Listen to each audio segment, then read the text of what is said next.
y esto a su vez genera el punto x1, y1, digamos z1. O también se puede escribir como f de x1, y1, porque como recordarán, estoy indicando el valor de z, ahora lo obtengo evaluando en la función valores de x y y. Esto es lo que vamos a analizar ahora, justamente cómo generar este tipo de, cómo analizar este tipo de funciones. Y obviamente aquí nos estamos restringiendo netamente al sistema tridimensional, que es en sí lo que podemos observar. Pero ocurre que cuando nos referimos a funciones de varias variables, estas funciones pueden tener n variables independientes, las que deseemos. Pero el asunto es que no podemos graficar todos los tipos de funciones que podemos obtener en las funciones de varias variables. O sea, yo no puedo graficar una función que tenga n variables independientes. En sí, lo que puedo graficar son funciones que tengan dos variables independientes,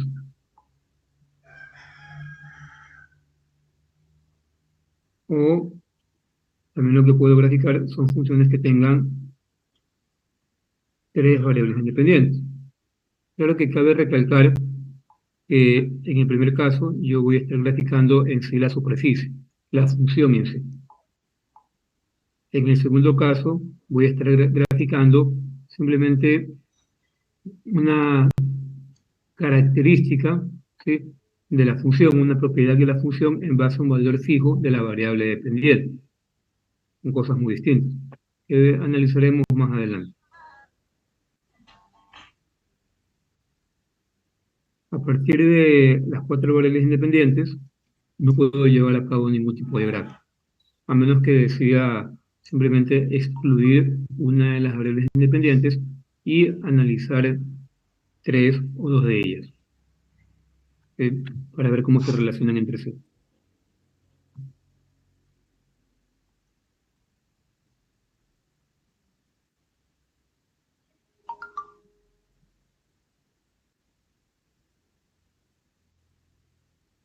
Entonces, como parte del estudio de las funciones de las funciones de varias variables, nos daremos cuenta que muchos de los conceptos que se han presentado previamente para funciones de una sola variable son simplemente extensiones de mismas ideas. Y aquí lo que vamos a ver es, lo que vamos a aprender es cómo trazar una gráfica y cómo trazar curvas de nivel y superficies de nivel.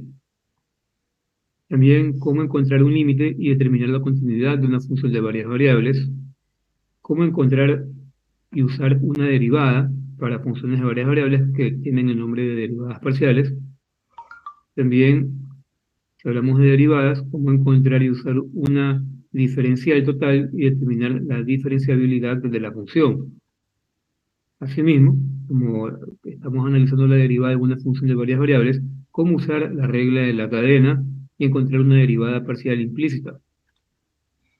También vamos a encontrar y usar una derivada direccional y un gradiente, que son propiedades de las funciones de varias variables. Así como encontrar una ecuación de un plano tangente y una ecuación de una recta normal a una superficie, lo cual nos llevará también a encontrar el ángulo de inclinación de un plano. Esto como los ítems más relevantes a aprender en esta unidad. Entonces comenzamos con la introducción a las funciones de varias variables. Como les había indicado, hasta ahora solo nos hemos ocupado de entender y analizar el comportamiento de las funciones de una sola variable independiente. Pero la realidad es que muchos problemas con los cuales lidiamos todos los días son funciones de dos o más variables independientes. Por ejemplo, si pensamos en la materia de física y estamos calculando el trabajo realizado por una fuerza. El trabajo realizado por una fuerza se calcula multiplicando de manera simple la fuerza por la distancia. O sea que se podría decir que el trabajo, W, es una función de dos variables independientes, que serían fuerza y distancia. O sea, en base a estos dos valores, yo obtengo cuánto trabajo se ha realizado sobre el objeto. Asimismo, también ocurre que si queremos determinar el volumen, por ejemplo, de un cilindro circular recto, el cual se calcula básicamente multiplicando el área por la altura, y en sí, para cualquier sólido rectangular, podemos decir que el volumen se calcula multiplicando eh, tres veces los lados, ¿no? Sí, o sea, el largo por el ancho por la profundidad, ¿sí? O altura por ancho por profundidad, como lo quieran ver, o espesor. En este caso, sería la multiplicación de tres variables, que aquí se indican como L, W y H. Por lo tanto, el volumen en sí se estaría calculando como una función de tres variables independientes, porque yo debo de saber cuánto valen cada una de estas tres variables para obtener un dato de volumen. Entonces podremos decir que el trabajo es una función de dos variables independientes, mientras que el volumen es una función de tres variables independientes. En sí, algo importante a detallar es la notación que se va a utilizar para identificar cuántas variables independientes tiene una función. Cuando estábamos leyendo con una función de una sola variable independiente, utilizábamos la siguiente notación, y igual a f de x. Cuando estemos trabajando con una función de dos variables independientes, la notación que se utiliza es z igual a f de x, y. Y para el caso de tres variables independientes, w igual a f de x, y, z.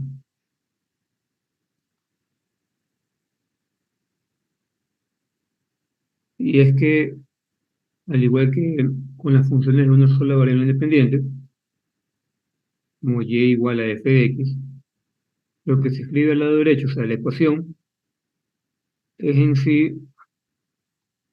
una ecuación donde la única variable independiente es x.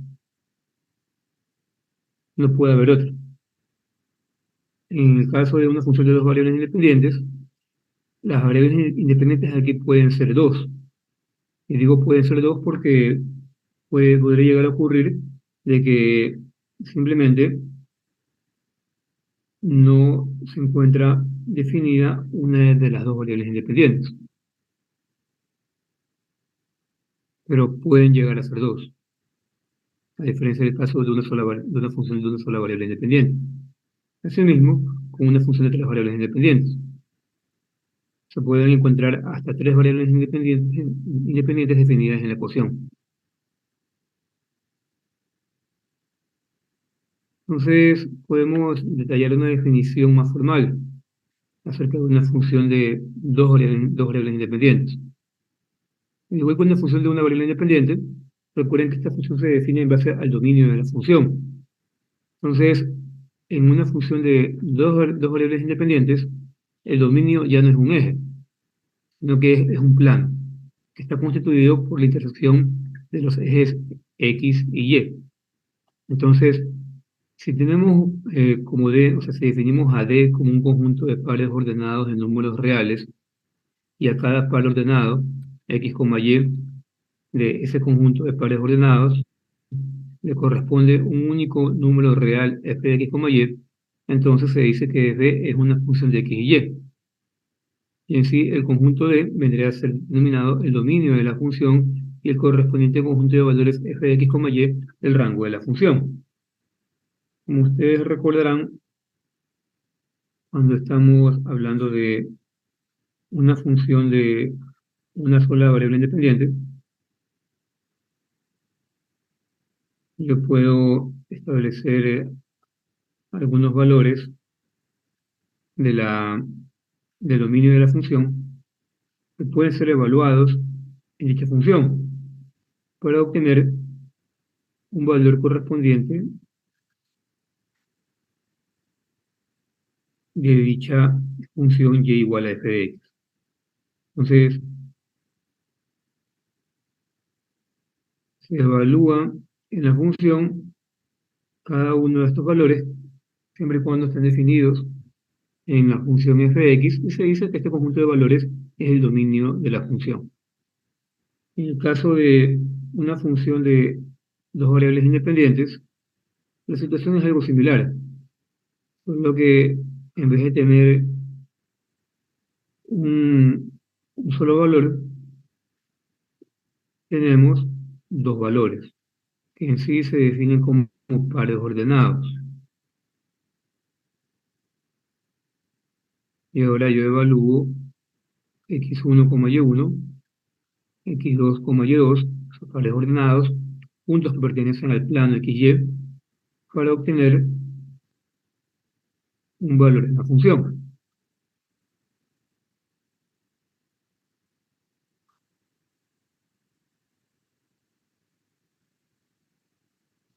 La idea es bastante similar a la situación de una función de una variable independiente. Y así mismo puedo continuar para funciones de más de dos variables independientes.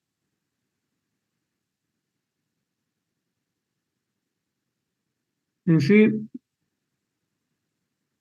nosotros podemos, como les indicaba, extender este concepto para funciones de 3, 4 o n variables independientes, donde los dominios van a consistir, en el caso de tres variables independientes, de triadas. ¿A qué me refiero con triadas? Un conjunto de valores como el siguiente. Recuerden que un conjunto de valores indicados como x1, y1 es en sí un par ordenado. Una triada es en sí un punto que pertenecería al espacio.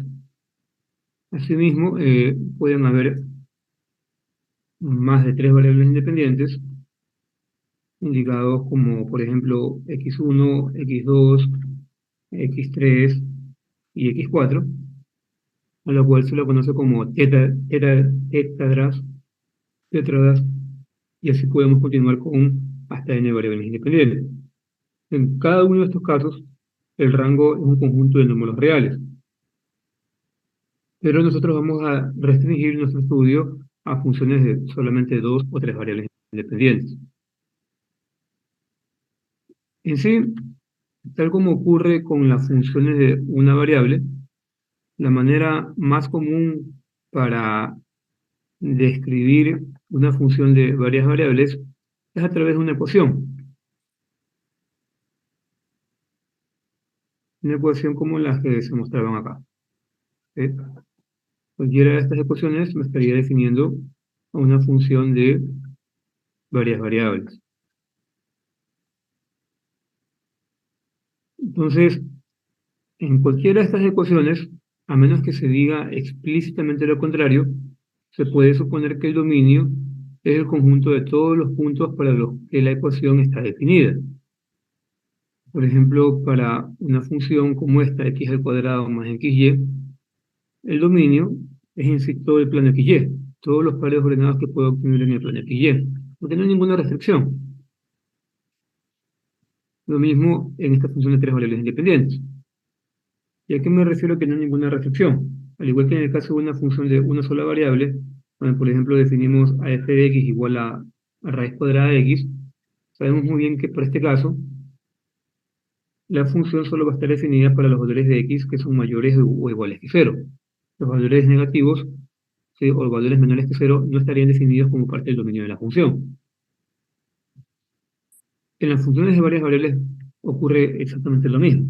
Si, por ejemplo, yo defino una función f de x, y, por ejemplo, igual al logaritmo natural de x por y, en sí, el dominio va a ser todos los puntos, todos los pares ordenados para los cuales eh, el producto de x por y es mayor que cero, porque el argumento de la función logaritmo natural no está definido para los valores menores o iguales que cero. Entonces, esta función como tal está definida de tal manera que el producto de x por y es mayor que cero. Y obviamente para poder hacer esto se requiere de un dominio básico acerca de ciertas funciones comunes que utilizamos durante el cálculo. Siendo más específicos, si analizamos más detalladamente esta función logaritmo natural de x por y, podremos decir que el dominio son todos los puntos de primer y tercer cuadrante del plano XY. ¿Por qué? Por lo siguiente.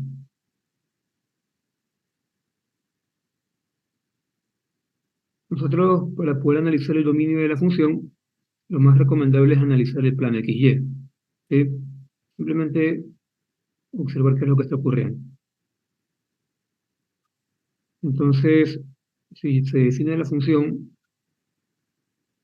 f de x, y igual al logaritmo natural de x por y,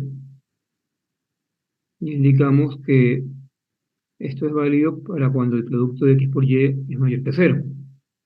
Entonces, en un plano XY, ¿dónde ocurre esto? En un plano XY tenemos cuatro cuadrantes.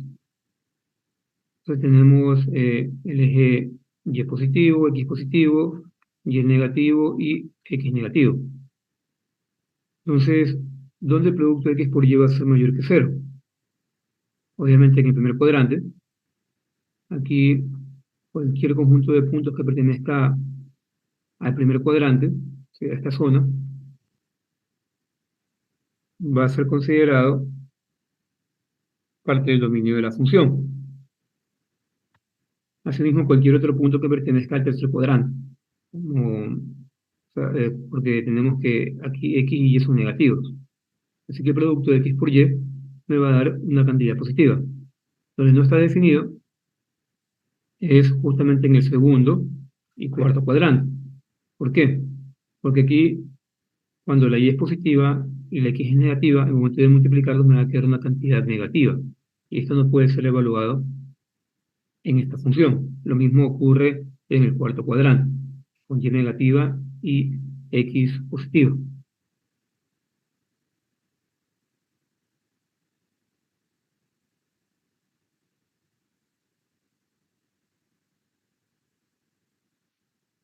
Entonces, con esta idea, ahora vamos a analizar lo siguiente: el dominio de cada función.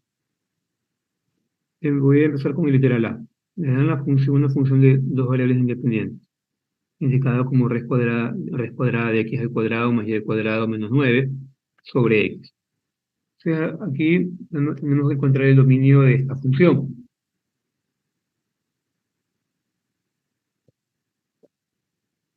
Podemos apreciar lo siguiente: está siendo dividido por x.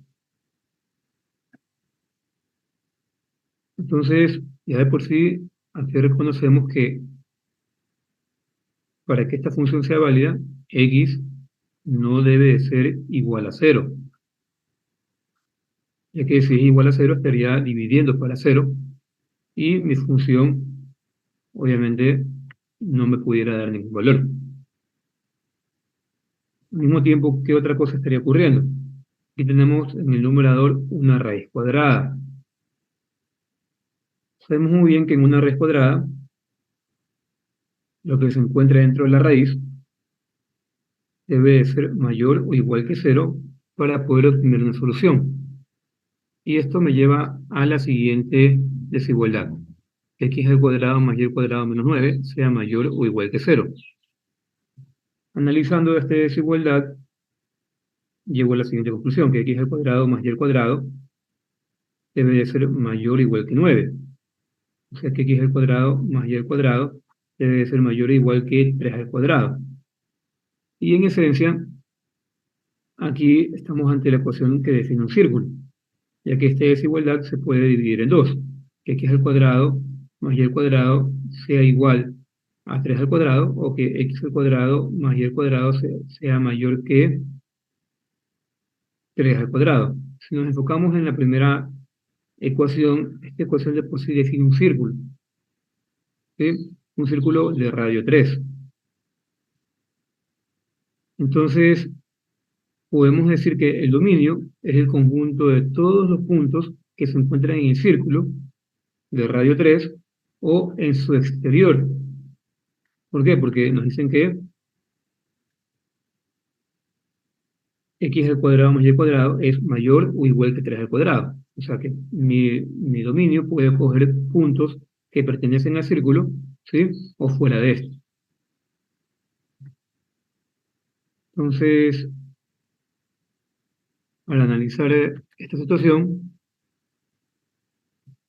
podemos ir a una calculadora gráfica para observar cómo es este dominio, cómo está definida mi función.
Y en el lado derecho podemos observar la función que se construye.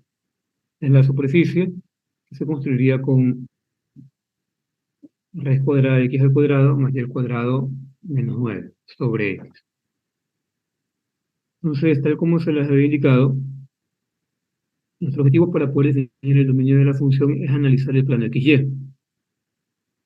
Aquí se encuentra, justamente, aquí podemos observar la interacción de los tres ejes, indicados para las variables independientes x y la variable dependiente z. Si hago una vista aérea, observaré lo siguiente. Puedo observar que en el plano XY tenemos un círculo de radio 3, como podemos observar acá. Entonces, lo que está pintado de morado vendría a ser el dominio de la función, lo que pertenece a la superficie, y de acuerdo a lo que indicamos, x al cuadrado más y al cuadrado tiene que ser mayor o igual que 3 al cuadrado, pero al mismo tiempo, x no puede ser igual a 0. Entonces, el dominio como tal, ¿sí? Es de tal manera que los puntos que pertenecen a esta ecuación están definidos por estas dos expresiones. Entonces, que x al cuadrado más y al cuadrado sea mayor o igual que 3 implica que mi solución para esta ecuación pueden ser todos los puntos que pertenecen al círculo, ¿sí? Justamente en el borde del círculo, o los puntos que se encuentran afuera del círculo, todo lo que estoy señalando por acá, con excepción de los valores, ¿sí? Con excepción de puntos donde x sea igual a 0. ¿Y dónde ocurre que x es igual a 0? Si pensamos en el plano XY, x es igual a 0 justamente para cualquier valor que pertenezca al eje Y. Cualquier valor que pertenece al eje Y, por ejemplo, este es el valor que estoy señalando aquí de color rojo, este es el punto 0,1. Este valor que señalo acá sería el punto 0,-2. Otro valor sería el acá, 0,-5.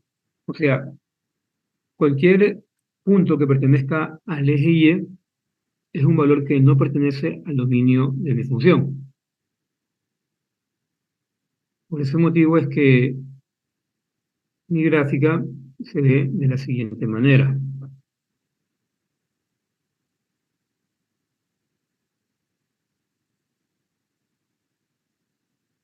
Como se dan cuenta, no está definido para ningún valor que pertenezca al eje Y, porque justamente ahí la función tiene valores de x. Bueno, la ecuación, justamente aquí tengo puntos donde el valor de x es igual a cero.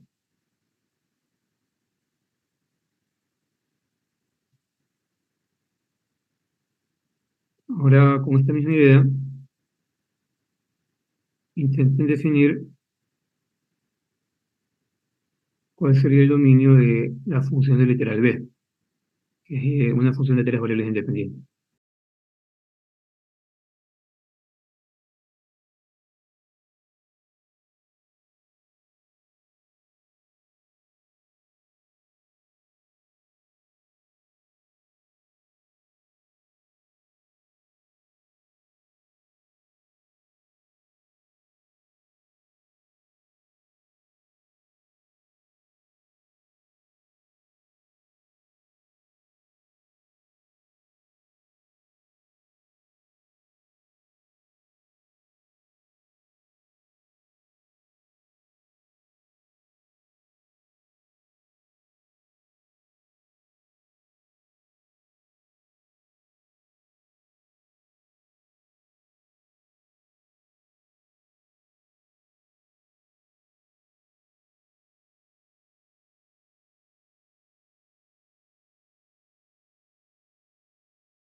Bueno, continuamos.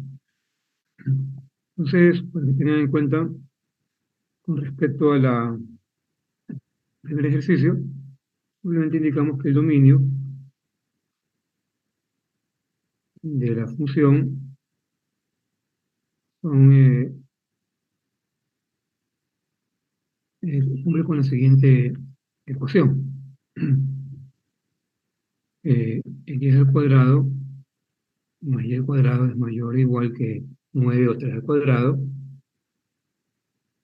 y que X sea distinto de C. Si tengo una calculadora gráfica a la mano, la manera correcta de hacerlo sería utilizando un plano XY, de trazaría un círculo cuyo radio sea de 3 unidades.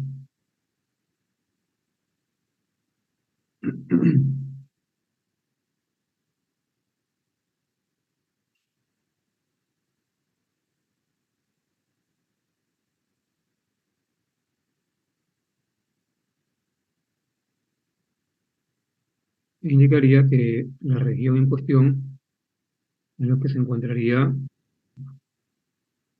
fuera del círculo,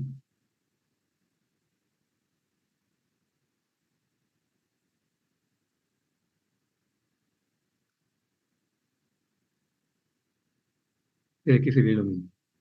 Con respecto a la otra función que podemos observar acá. Acá, en cambio, tenemos una situación donde tenemos una raíz cuadrada en el denominador. ¿Y qué debe de ocurrir aquí? Algo parecido al caso anterior. 9 menos x al cuadrado menos y al cuadrado menos 7 al cuadrado tiene que ser mayor o igual que 0. Aquí yo puedo arreglar mi expresión quedándome lo siguiente: menos x al cuadrado menos y al cuadrado menos 7 al cuadrado mayor o igual que menos 9. ¿Sí? Aquí se podría indicar que lo que hemos hecho básicamente es sumar menos 9 en ambos lados de la desigualdad, quedándome esta ecuación. Luego de esto, yo multiplico por signo negativo. Y ahora que tengo en cuenta, esta raíz cuadrada se encuentra en el denominador. Así que, bueno, para que la raíz cuadrada exista en sí, 9 menos x al cuadrado menos y al cuadrado menos x al cuadrado tiene que ser mayor o igual que 0. Pero yo jamás puedo utilizar como un dato el 0 para ser evaluado dentro de esta función. Así que redefino la desigualdad de tal manera que me quede como mayor que 0, ya que esto de aquí no puede ser igual a 0 porque se encuentra en el denominador de la función. Quedándome menos x al cuadrado menos y al cuadrado menos c al cuadrado mayor que menos 9. Al multiplicar por signo negativo, la desigualdad me quedaría de la siguiente manera: como x al cuadrado más y al cuadrado más 7 al cuadrado mayor que 9, que se puede escribir como 3 al cuadrado.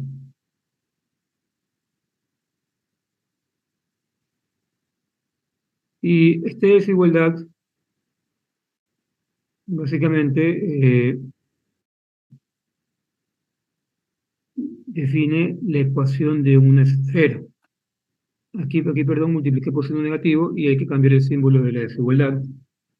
Al multiplicar al cambiar el signo de toda la ecuación, esto se transforma en menor que. Entonces, esta ecuación como tal define justamente a una esfera de radio 3. ¿Sí? Sí, yo puedo eh, indicar que los puntos que pertenecen al dominio de esta función son todos los puntos que se encuentran al interior de la esfera. En el caso de esta ecuación, podríamos intentar graficar simplemente el dominio de la función, solamente el dominio de la función, porque como es una función de tres variables independientes, no podemos graficar, ya que nosotros podemos graficar hasta una función de dos variables independientes, donde en realidad, recuerden muy bien, cuando graficamos una función de dos variables independientes, las variables independientes son x y la dependiente es z. Y yo nada más puedo graficar hasta tres dimensiones. ¿Sí? Una para x, una dimensión para x, otra para y otra para z. En el caso de una función de tres variables independientes, ya las tres dimensiones están ocupadas por las variables independientes. Y no me queda ninguna para la variable dependiente. O sea, por eso es que no se puede llevar a cabo la gráfica.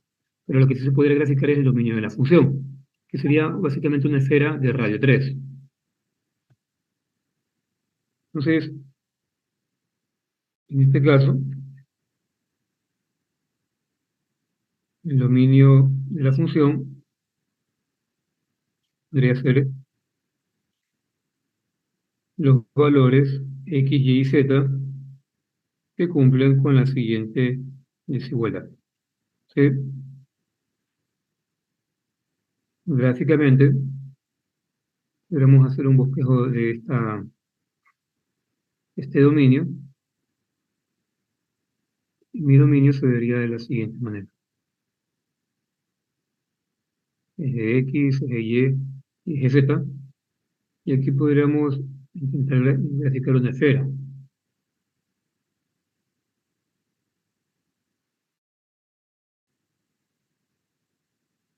Supongamos que aquí se encuentra mi esfera, y es una esfera que tiene un radio de 3 unidades.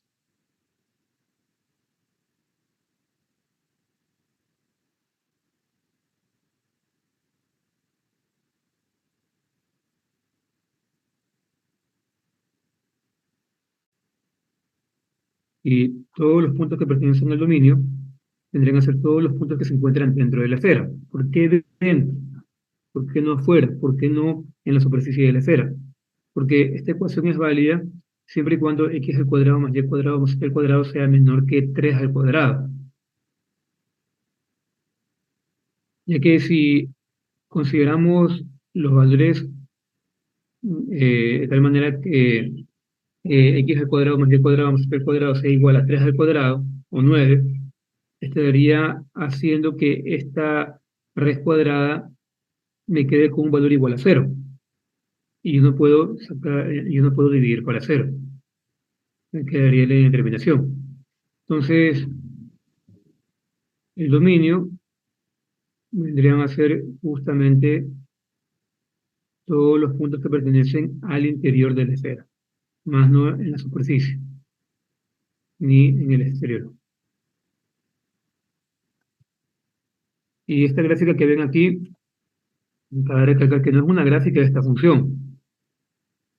Otra vez, yo no puedo graficar una función de tres variables independientes. O sea, yo a lo mucho puedo graficar hasta tres dimensiones. Lo que estoy verificando aquí es netamente el dominio de la función. Así como en la parte de acá abajo, yo grafiqué el dominio de una función de dos variables independientes, que es en sí el plano XY. Ocurre que por una función de tres variables independientes, el dominio de la función va a ser el espacio, ¿sí? El sistema tridimensional.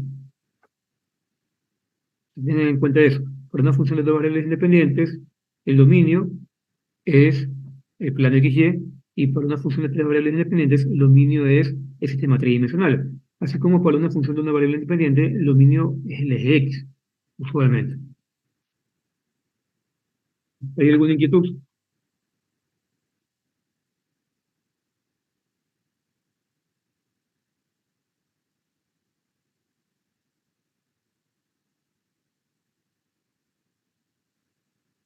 Continuamos. En sí, podemos indicar que las funciones de varias variables pueden combinarse, de igual manera que las funciones de una sola variable. Por ejemplo, a qué me refiero con esto? Eh, Podemos sumarlas, podemos restarlas, multiplicarlas y dividirlas. Para el caso de para funciones de dos variables independientes, estas operaciones se ilustran en la siguiente tabla, donde podemos observar las notaciones para la suma, multiplicación, o sea, suma o resta, multiplicación y división. Observe muy bien la notación que se está indicando. Lo que no se puede realizar es la composición de dos funciones de varias variables. Sin embargo, lo que sí se puede hacer es la composición de una función de varias variables con una función de una sola variable. Por ejemplo, si definimos a h como una función de dos variables independientes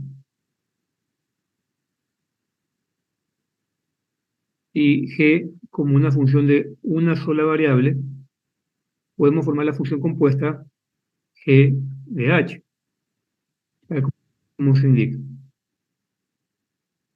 pero solamente en ese tipo de situación, donde h es una función de dos variables independientes y g es una función de una sola variable independiente. Aquí el dominio de esta función compuesta es en sí todo punto x, y en el dominio de la función h, que es una función de varias variables independientes, tal que h de x, y se encuentra en el dominio de g. Por ejemplo, un caso, para un caso de este tipo, vendría a ser una función indicada de la siguiente manera. Pensemos en la función f de x, y igual a raíz cuadrada de 16 menos 4x al cuadrado menos y al cuadrado. Se podría apreciar esta función como la composición de la función de dos variables independientes, indicadas por ejemplo, podría decir que aquí tengo una función llamada h de x, y, que es igual a 16 menos 4x al cuadrado menos y al cuadrado, o sea, mi función de varias variables independientes, y mi función de una sola variable independiente, llamémosla g de u, es igual a la raíz cuadrada de u. Entonces, la combinación de ellas me da justamente la ecuación indicada por f de x, y. Raíz cuadrada de 16 menos 4x al cuadrado menos y al cuadrado. ¿Sí? En este caso es válida la composición. Entonces, si yo justamente evalúo en, en G la función h de x, y, esto me queda simplemente como raíz cuadrada de qué. Ahora, en vez de u, evalúo a h de x, y, que sería 16 menos 4x al cuadrado menos y al cuadrado, lo cual es simplemente igual a la función f de x, y. Entonces, aquí es válida la composición, pero siempre y cuando se la haga de esta manera, porque lo que no puedo hacer es la composición de h con g. O sea, que no puedo evaluar en mi función de h de x, y a g, porque g es una función de una sola variable independiente.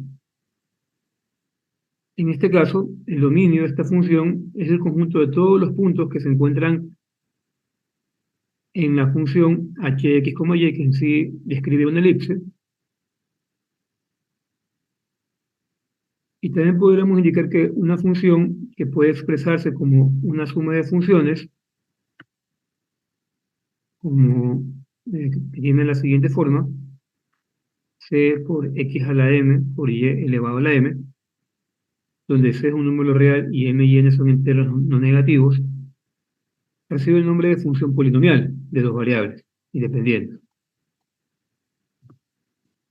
Aquí tenemos dos casos, f de x, y g de x, y, que son funciones polinomiales de dos variables independientes. Asimismo, podemos definir lo que sería una función racional, que es el cociente de dos funciones polinomiales, tal como se definían las funciones de una sola variable independiente. Entonces, ¿cómo se lleva a cabo la gráfica de una función de dos variables independientes? Al igual que en el caso de una función de una sola variable, nosotros podemos entender mucho acerca del comportamiento de una función de dos variables independientes realizando su gráfica. En sí, la gráfica de una función de dos variables independientes es el conjunto de todos los puntos x, y, z para los que la función z igual a f de x, y los puntos x, y se encuentran en el dominio de f.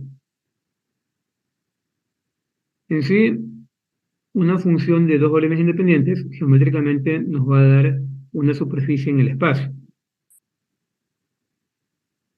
Aquí vemos en la parte derecha una gráfica que estaría representando a una superficie en el espacio. Aquí podemos observar la gráfica de una función cualquiera igual a f de x, que me está dando una figura en el espacio, que conocida netamente como superficie en el espacio, donde al mismo tiempo observamos una sombra en el plano XY. En sí, a esta sombra se le conoce como proyección de la superficie en el plano XY. Esta proyección no es nada más que el dominio de esta función. O sea, es el conjunto de pares ordenados x, y que satisfacen a esta función, a esta ecuación. Entonces, básicamente, a cualquier punto x, y que pertenezca a esta sombra, a esta proyección, le corresponde un punto x, y, z, ¿sí?, de la superficie y viceversa. O sea, a cada punto de x, y, z de la superficie le corresponde un punto x, y del dominio de la función.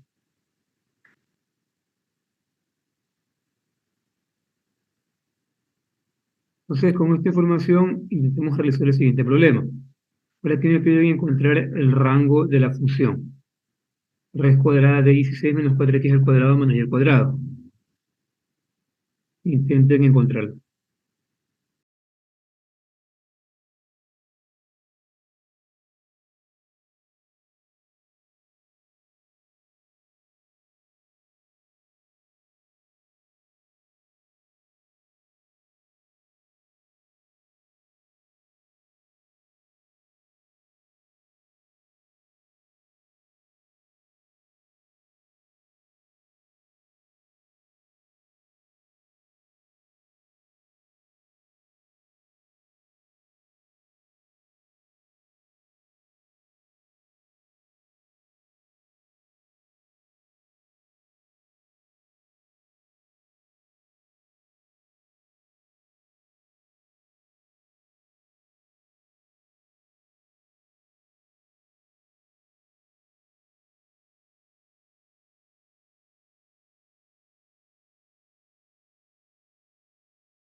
Entonces, en este ejercicio, ¿cómo encontramos el rango de la función?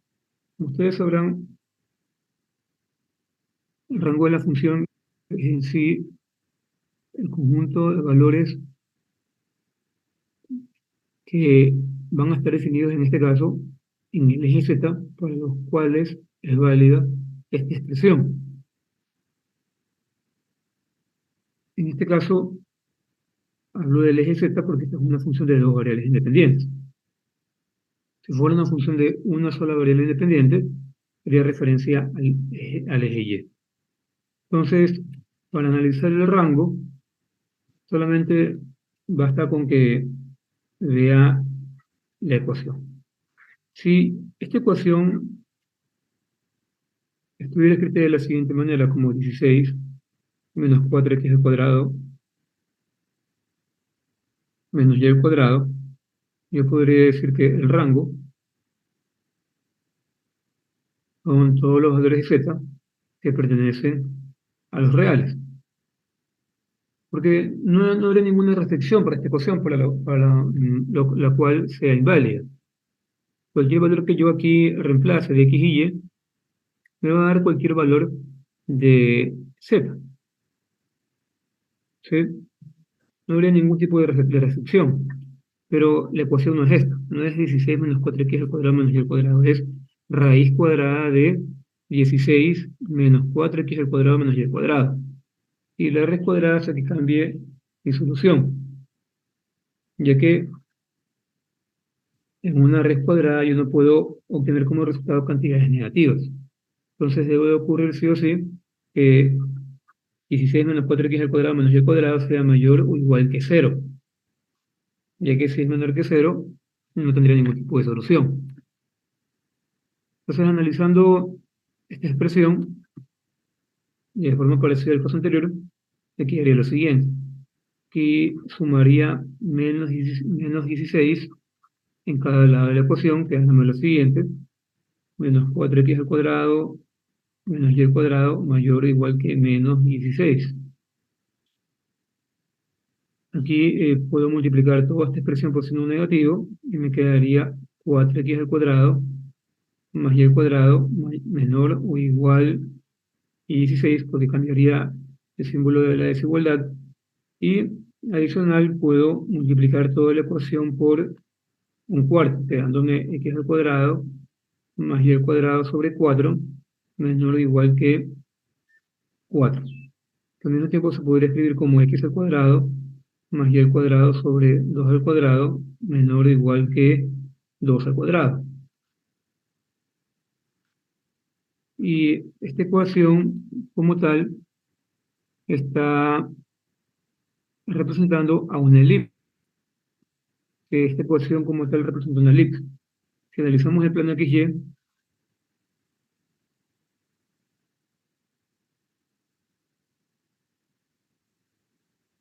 esta ecuación estaría representando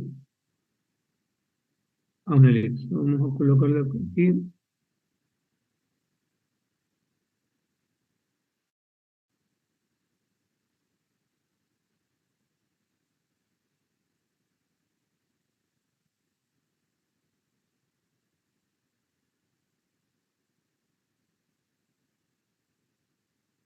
Déjenme reescribir mejor esta ecuación.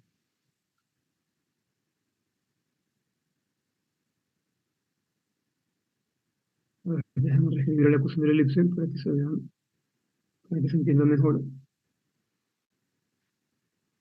Aquí lo que puedo hacer también para, o sea, para definir bien la ecuación de la elipse es lo siguiente. A ver, dejen borrar esto. Y voy a multiplicar por un cuarto.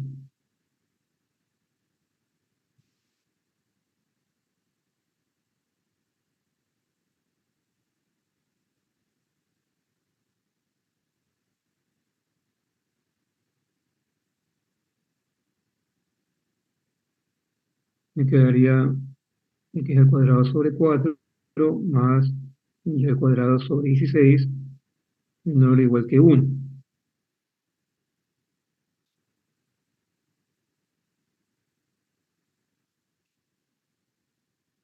pues se puede escribir simplemente como x al cuadrado sobre 2 al cuadrado más y al cuadrado sobre 4 al cuadrado menor o igual que 1. Y se puede entender mejor la elipse que estaríamos dibujando. Sería y es x, y mi elipse se vería de la siguiente manera. Algo así.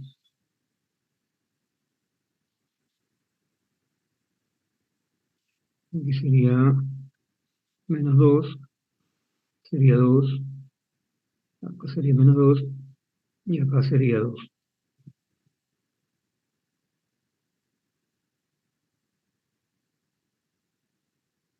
Entonces,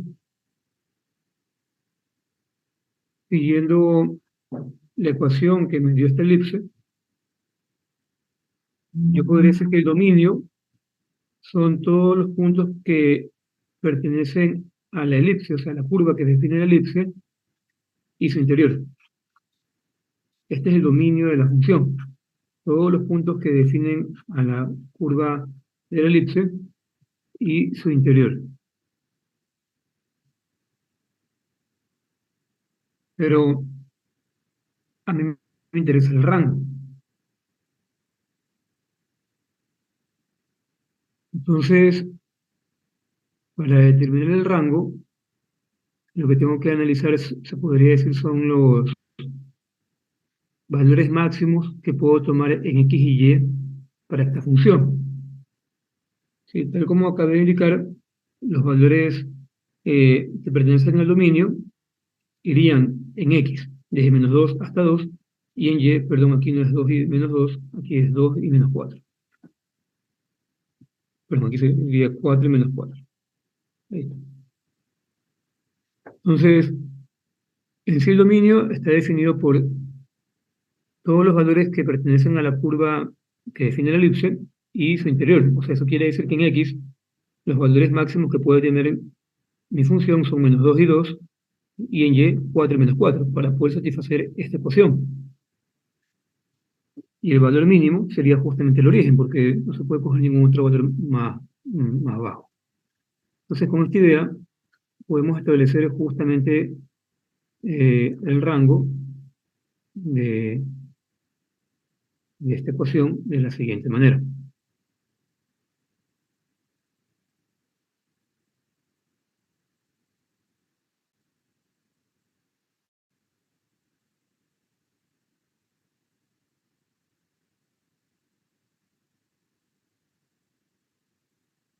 Entonces,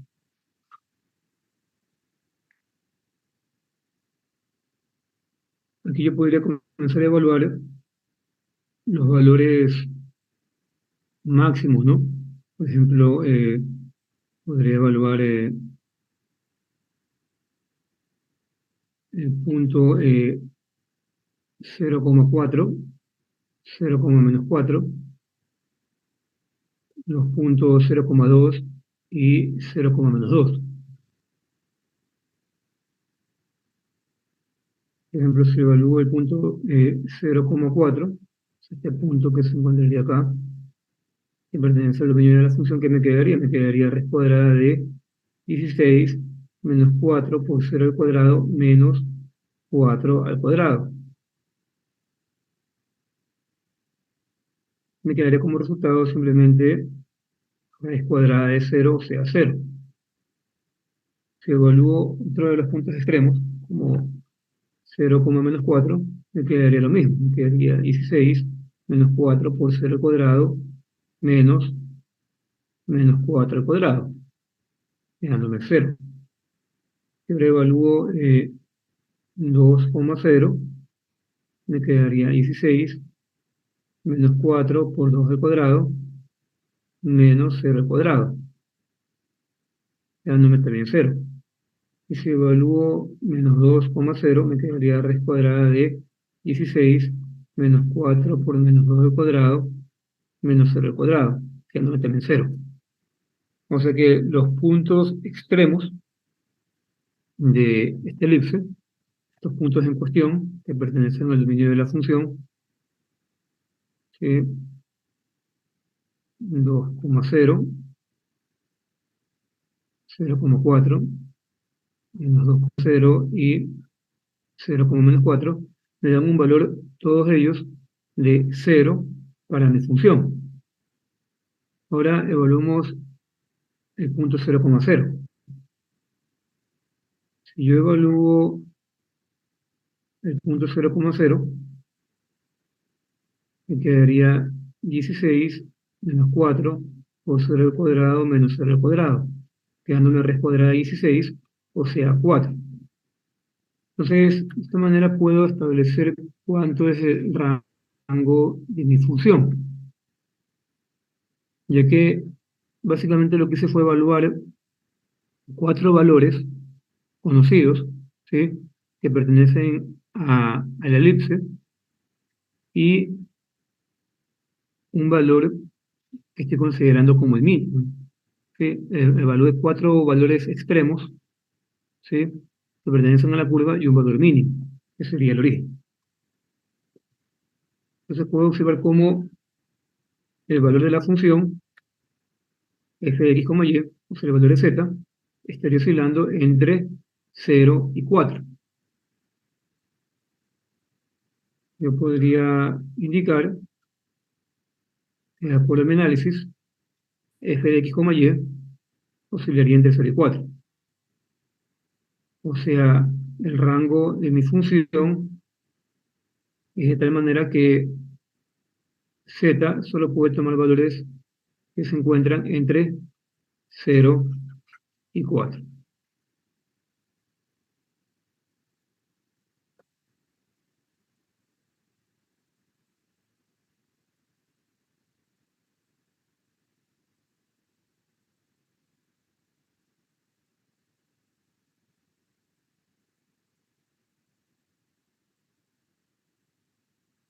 ¿Hay alguna inquietud? Y aquí vemos justamente lo que se estaría graficando. Esta sería la gráfica que define a una semi-elipsoide. ¿Por qué semi? Porque debido a que tiene una raíz cuadrada, está definida solamente para los valores positivos, ¿sí? O sea, los valores que se encuentran en el plano XY hacia arriba. Podemos observar cómo claramente el mínimo, o sea, el valor mínimo para Z vendría a ser 0, porque esta curva se forma en el plano XY y en el plano XY Z es igual a 0, y como valor máximo tendremos el valor de 4 para Z. La parte negativa no está definida en esta función, estaría definida si no tuviéramos la raíz cuadrada. Ahora con esta información podemos entrar al análisis de curvas de nivel. Y es que aquí en esta gráfica ustedes ven una curva de color roja. Esta curva de color roja es en sí la traza en el plano z igual a 2. En sí, como ustedes recordarán, cuando estuvimos hablando de superficies en el espacio, mencionamos lo que son las trazas. Entonces ahora vamos a recordar brevemente esto. Voy a colocar aquí la ecuación que estuvimos analizando.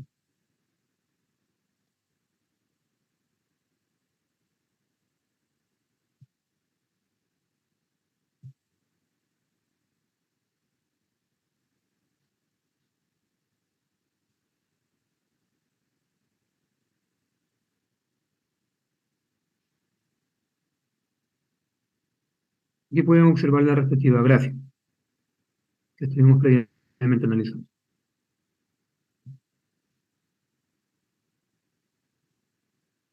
Sucede que aquí puedo graficar algunos planos que me corten esta gráfica.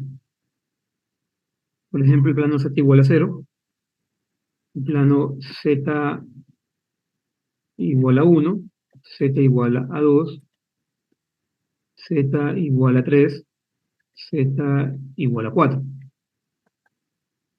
Como ustedes recordarán de lo que vimos en la unidad número 2 acerca de superficies, pudimos apreciar cómo algunos de estos tipos de superficies tienen algunas trazas características dependiendo de la intersección de esa superficie con los planos coordenados.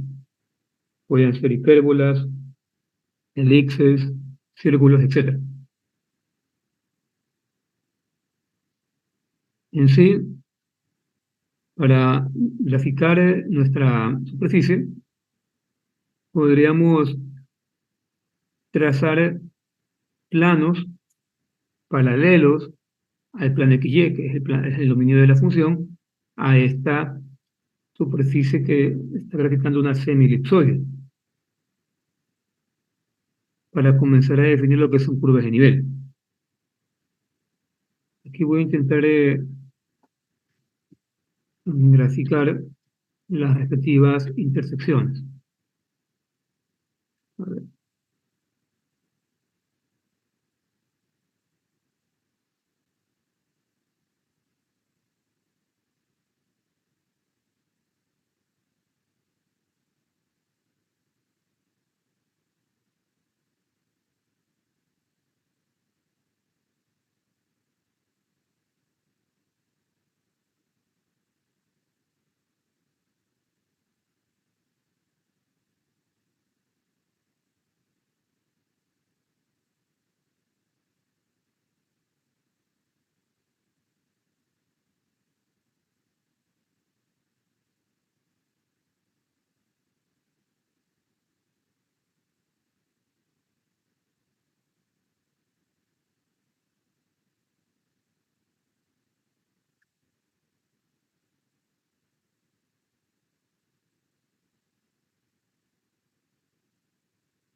Aquí se puede apreciar justamente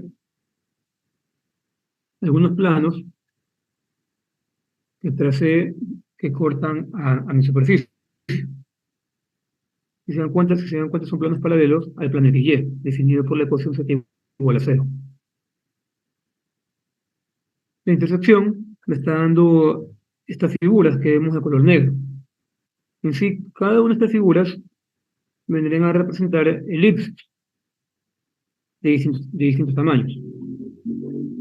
Y es que en sí, a estas elipses que estamos viendo aquí se suelen conocer como curvas de nivel. Y en sí ayudan a esta representación en 3D que estamos observando.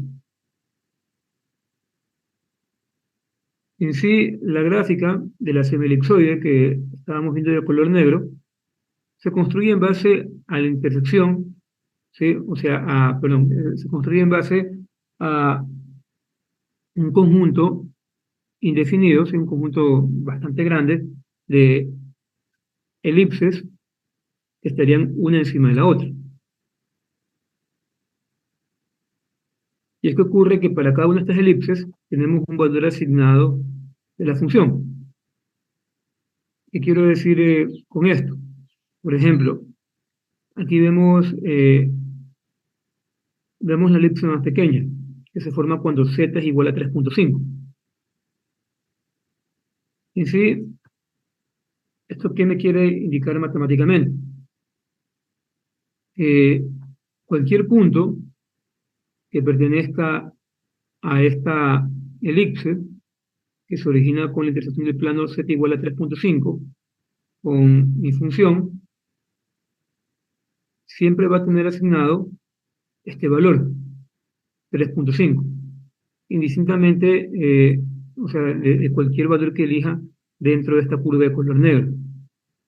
Lo mismo ocurre con el resto de trazos, por ejemplo, con z igual a 1, con z igual a 1, en sí, cualquier punto que pertenezca a esta curva de color negro ¿sí? Cualquier punto de x, y que pertenezca a esta curva de color negra, va a tener siempre como valor z igual a 1. Por ejemplo, aquí podemos elegir un punto arbitrario, a ver si se selecciona, este punto A, o podemos irnos por acá, déjenme ver si lo puedo elegir.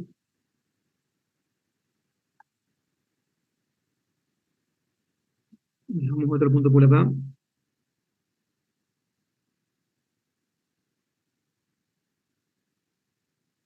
No, ese no se eligió bien.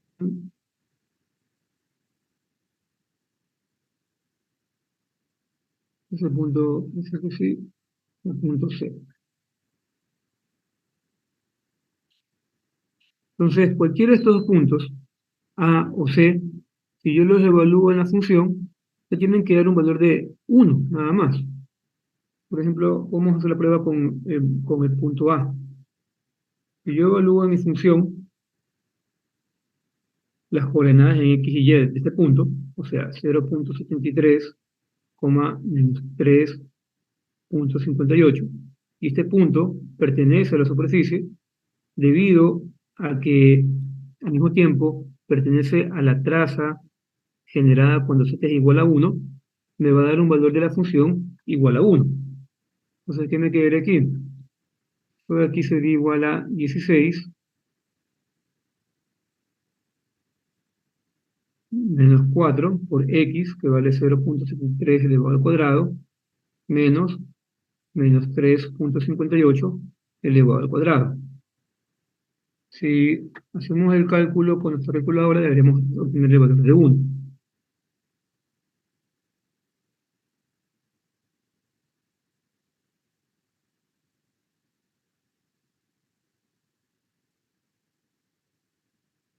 Y bueno, aquí estaría quedando lo siguiente, me quedaría 1.02567. Pero bueno, es normal que no me quede exactamente 1, porque no estoy utilizando todas las cantidades decimales. Pero en sí, la idea es que me queda un valor cercano a la unidad. Lo mismo con cualquier otro punto que pertenezca a la intersección generada por la traza z igual a 1 y mi superficie, f de x, y. Esto también ocurre con las otras trazas que ustedes ven acá. Y si hacemos esto de manera infinita, o sea, colocamos distintas intersecciones, distintos planos que intersecten a mi superficie, voy a terminar generando una cantidad suficiente de puntos que me generaría justamente la superficie que estamos observando. Y es que en esencia, una superficie en el espacio se genera por una cantidad infinita de puntos que satisfacen esta ecuación general, ¿sí? La ecuación que define la superficie en el espacio. Yo puedo colocar una cantidad grande de puntos para apreciar de manera general esta idea. Puedo cubrir toda mi superficie en puntos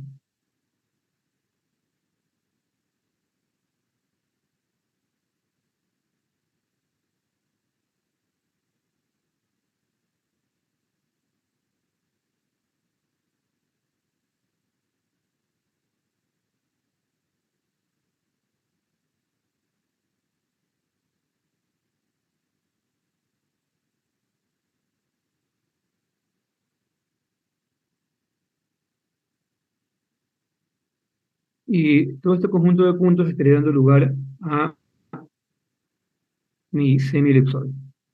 Sí, esa es la idea general acerca de cómo construir una superficie en el espacio.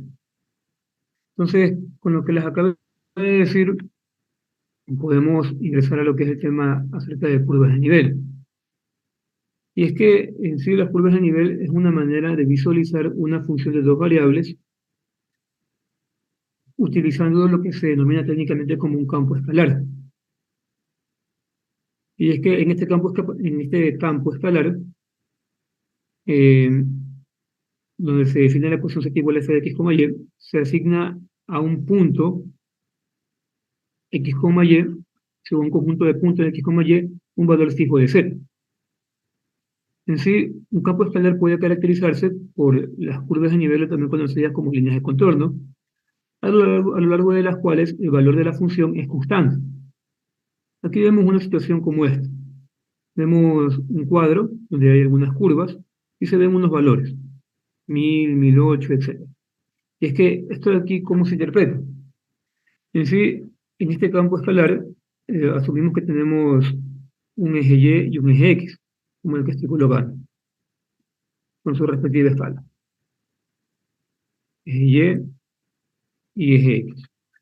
Y es que para cualquier punto X, Y que toque a cualquiera de estas curvas de nivel, vamos a tener un valor fijo que pertenece a la función.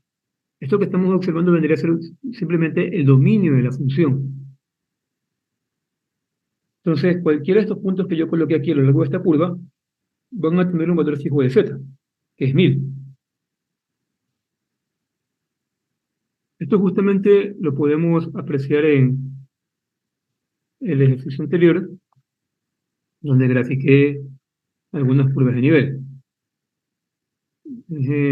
Voy a escribir otra vez la ecuación. Voy a borrar esto. Después lo borro y escribo nuevamente la ecuación.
Otra vez aquí grafiqué algunos planos. Aquí podemos observar lo siguiente. Si yo hago una vista aérea de superficie para observar el dominio de la función, o sea, el plano XY,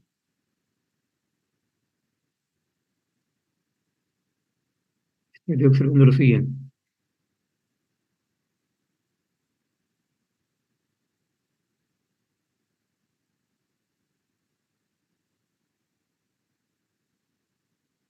Esto es una vista aérea y podemos observar justamente lo que sería. las curvas de nivel que definen a esta ecuación. Es que las curvas de nivel no es nada más que otra manera de visualizar a una superficie en el espacio, para intentar interpretarla en un plano XY. Esto es en sí como un mapa. Y es que si pensamos en lo siguiente, supongamos que esto que estamos observando es una montaña. Esto es una montaña y obviamente no tenemos una representación en 3D de una montaña, sino que tenemos un mapa. En el mapa, lo único que vamos a observar es lo siguiente. El mapa es una visualización en 2D. Para ayudarnos a tener una guía acerca de la altura de la montaña, digamos que la parte blanca es una superficie a nivel del mar, es una altura a nivel del mar, y yo quiero saber cuánto es la altura de la montaña, puedo utilizar estas pruebas de nivel para tener una idea a qué altura me encuentro de acuerdo a mi ubicación. Entonces, la idea es la siguiente, digamos que ahora yo me encuentro en el siguiente lugar. Me encuentro en esta ubicación que tenemos acá, me encuentro en este punto. Digamos que aquí mi altura es de una unidad. Luego me encuentro en este punto que estoy colocando acá. Acá mi altura es de 2 unidades. Luego me encuentro en este punto que tenemos acá. Acá mi altura es de 2,5 unidades. Luego me encuentro en este punto. Acá mi altura es de 3 unidades. Y luego me encuentro en este punto, que sería una altura de 3,5 unidades. Y es que en sí, si estas curvas de nivel me describen mi altura en una montaña, para cualquier otro punto que pertenezca a la elipse indicada como z igual a 1, mi altura va a ser la misma, constante. Para cualquier otro punto que pertenezca a la elipse indicada por esta elipse que vemos acá, la elipse pequeña, mi altura va a ser 3,5 unidades. O sea que si yo me encuentro en esta ubicación y tengo un compañero que se encuentra al otro lado, va a ocurrir justamente que si nos encontramos en la misma elipse, pero en posiciones opuestas, nuestra altura va a ser la misma. Por eso les digo que supongan que nos imaginamos que estamos en una montaña. Y es que en una montaña ocurriría exactamente eso. Si yo me encuentro en esta ubicación, pero tengo un compañero que se encuentra al otro lado, justamente en la posición opuesta, y nos encontramos a lo largo de esta elipse, la cual está definida por la ecuación z igual a 3, podemos decir que ambos nos encontramos a 3 unidades de altura. Y justamente para esto se utilizan las curvas de nivel, para describir situaciones como las que acabé de mencionar. El mapa que estamos observando aquí, este que nos indica unidades de 1000, 1004, 1008 unidades, es en sí un mapa climático. Nosotros podemos modelar mapas climáticos. Y en sí, estos valores que vemos acá de 1000, 1008 unidades, nos están mostrando curvas de nivel de igual presión a lo largo de la curva, que recibe el nombre de isobares. También existen curvas de nivel que representan puntos de igual temperatura, también en mapas climáticos, a los cuales se les da el nombre de isotermas, tal como se muestra en la figura de la derecha. Aquí observamos valores de 20 grados, 80 grados, 40 grados, etc. Y es que a esta curva, este tipo de curvas de nivel se las conoce como isotermas, y es una representación en el plano de las distintas temperaturas que puedan haber en una región.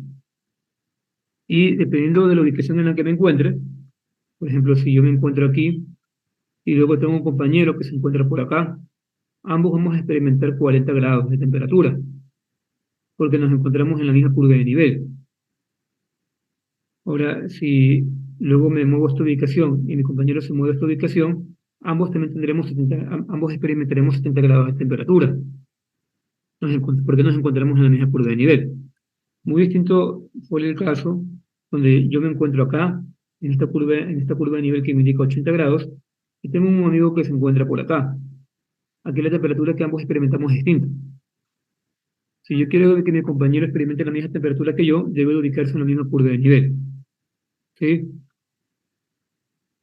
O en otra curva de nivel que me indique la misma temperatura.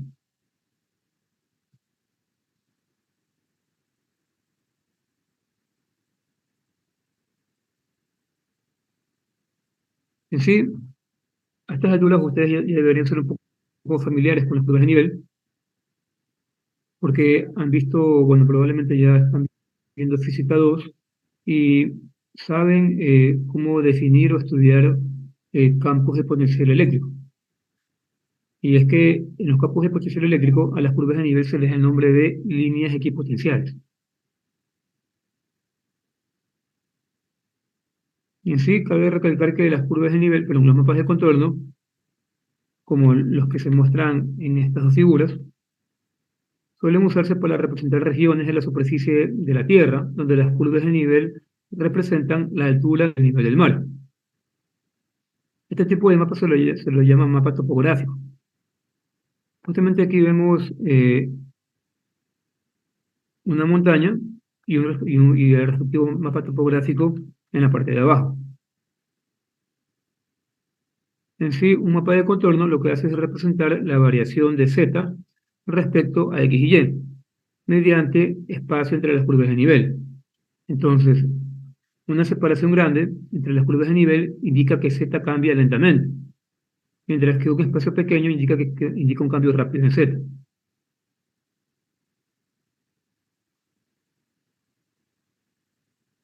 Entonces, con esta idea, eh, intenten indicarme, observando esta imagen de la montaña, dónde se encontraría esta sección que estoy señalando en el puntero, o sea, la parte más alta de la montaña, este pico que vemos acá, dónde se encontraría en este mapa de contorno. Intentemos pensar, de acuerdo a lo que indiqué, dónde se encontraría este pico, esta sección, en este mapa que se encuentra acá abajo. Aquí cada curva de nivel nos estaría indicando una altura de esta montaña.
Entonces, como les indicaba, eh, tenía que intentar encontrar dónde se encontraba el pico de esta montaña en este mapa.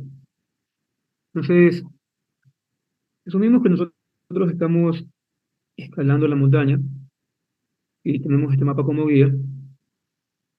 Aquí, si nos encontramos, por ejemplo, en esta posición que voy indicando, me encuentro en esta curva, o tengo un compañero que se encuentra, por ejemplo, en este otro punto.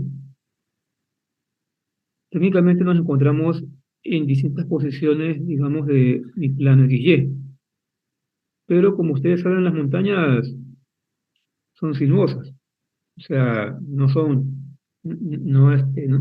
tienen la misma curvatura en todos los lugares, ¿no? Entonces, aunque nos encontramos en distintas posiciones, si observamos el mapa, para esas distintas posiciones, o sea, para todos los puntos que pertenezcan a esta curva,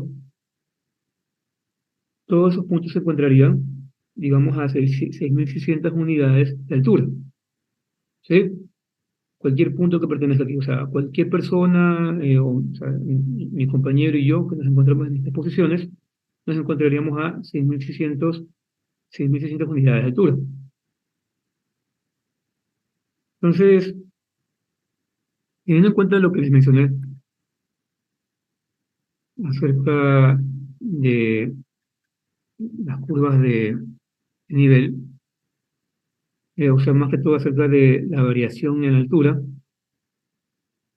una separación grande entre las curvas de nivel indica que Z cambia lentamente, mientras que un espacio pequeño, si una separación pequeña en las curvas de nivel nos indica un cambio rápido en Z, podríamos establecer que el pico de esta montaña es esta sección.